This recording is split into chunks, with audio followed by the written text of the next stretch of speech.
And here we are with Eternal Darkness bonus content. Today is going to be the Maximillian autopsy reports. For that, I've brought our good friend Maximillian out to say hi to everyone. Say hello, Maximillian.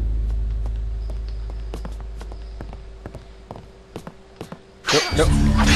Bad, Maximillian. Bad. Stop butchering your servants.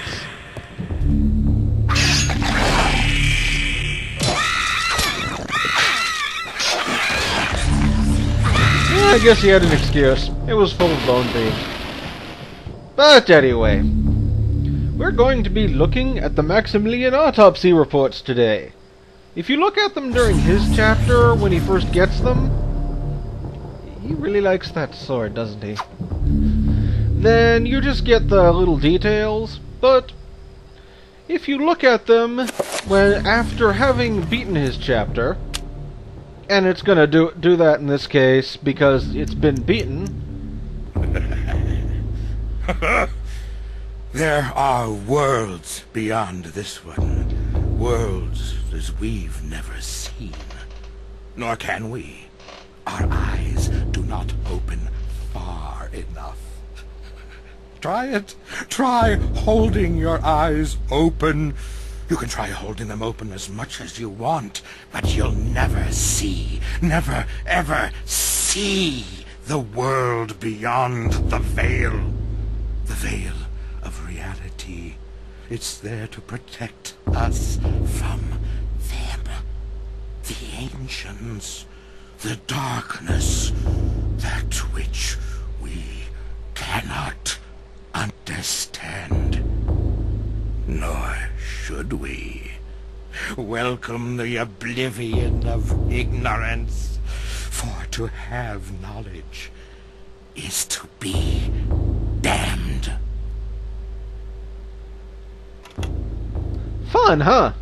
We're going to be going down the list here. I'm just going to put them in sequence without me switching around. I'll be going down, the order I did the game in, whatnot, in ascending order of power of enemies. So, without further ado, here we go. Corpses, lumbering, rotting cadavers. What contrivance could have wrought this abomination? Disease, science, blasphemous occult rituals. How can something so dead be so alive and hungry?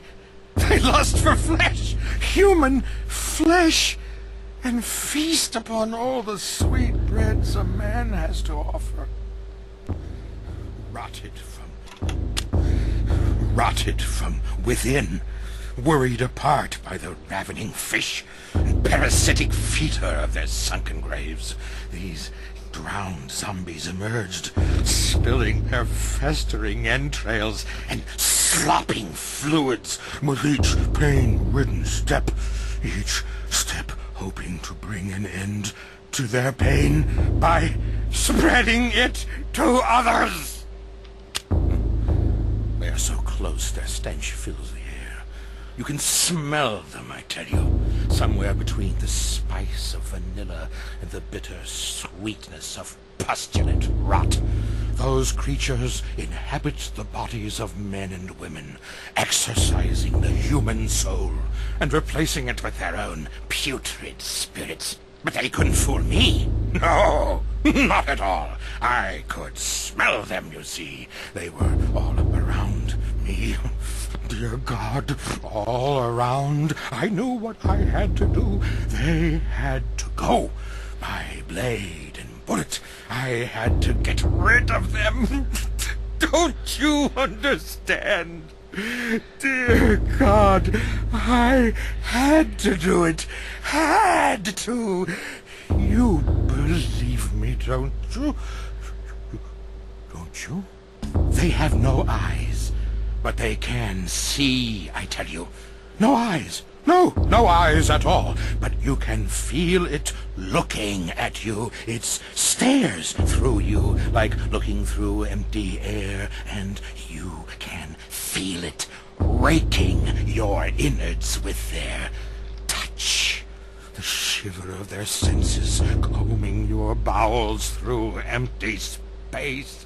Oh, horribleness! Deep in those ancient caverns, a great city was lost. Long before we humans, long before. The proud city of Xel'lotath, decadent and trusting, and it was their downfall.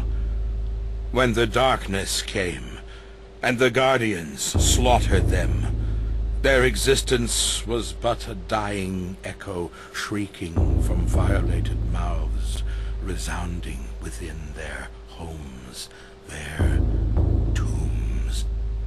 If you stand alone in one of those halls, quietly, ever so quietly, you can hear the cries of the people of Xel'lotath, rent apart by the unseen claws of the guardians.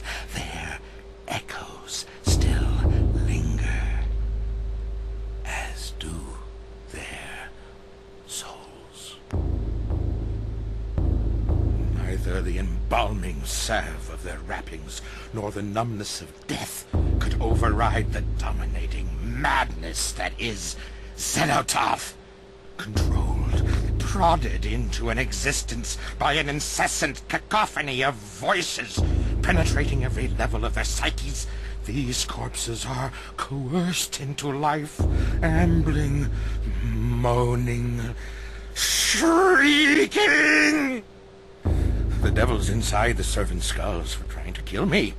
They plotted behind doors locked and barred, and planned the downfall of the human race. I took care of the ones around me, and stopped their plans. There are others, I'm sure, out there, manipulating us, secreting madness inside our very heads, while our souls are pushed into the corners of our skulls, watching as our hands do tasks that we have no control over. Oh, horrible, horrible things! We must purge them from our midst, kill them all, cut them, burn them. It's the only way. I know. I've done it. It works. Eyes? Rot their eyes. Their staring sees through your soul like looking through a window. And the lids, festooned with tiny hook-like teeth that gape and gnash. It doesn't make sense. No anatomy would form like that. But it has. Was it natural? How could it be? Oh, unholy beast, thou must be killed, lest you corrupt my world. Have at thee! Have at thee!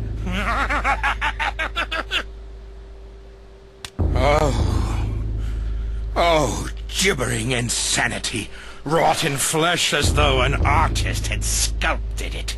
Created from nothing by their mistress Xel'lotath, a canvas as grotesque as any.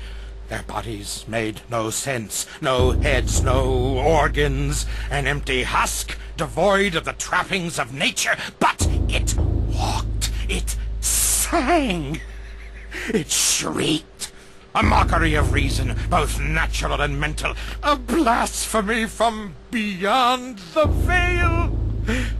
The veil has opened, and we should not see beyond. We weren't meant to, never, ever meant to. Oh, give us the blessing of ignorance, the happiness of oblivion.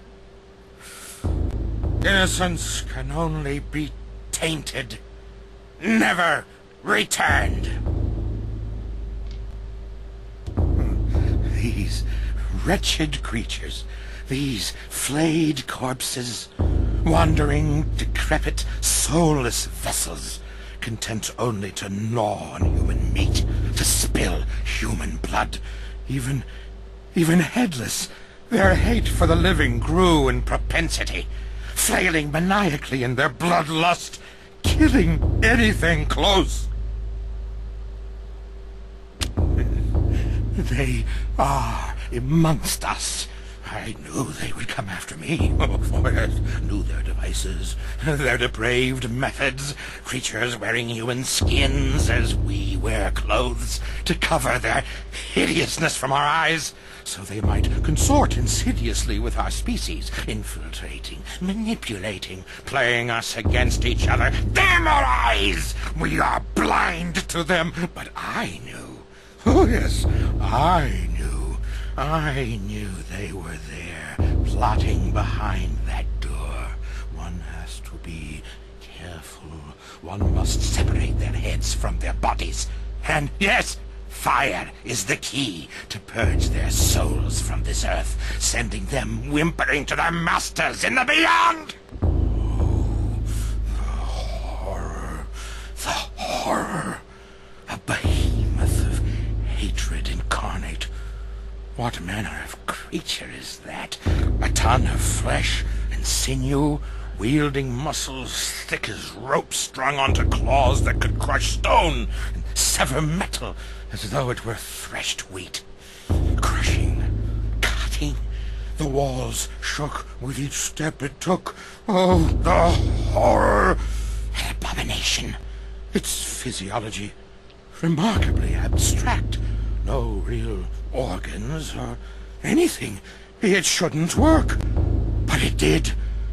And the mouths, those gnashing scythes of teeth.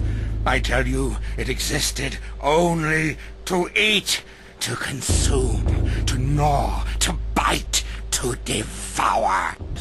They came from the darkness, chittering spider-like parasites infesting the city Xel'lotath. They killed the city's inhabitants, using them for food, for slaves, for play.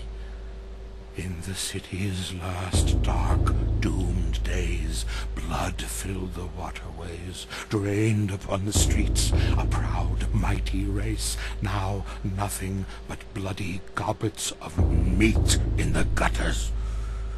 So it has been for eons. The Guardians, those eternal parasites, still swarm in that necropolis, feeding on those that live in ignorance many miles above us. Damn you, listen to me! They feed on us! The darkness comes. It will consume us all. We must fight them, or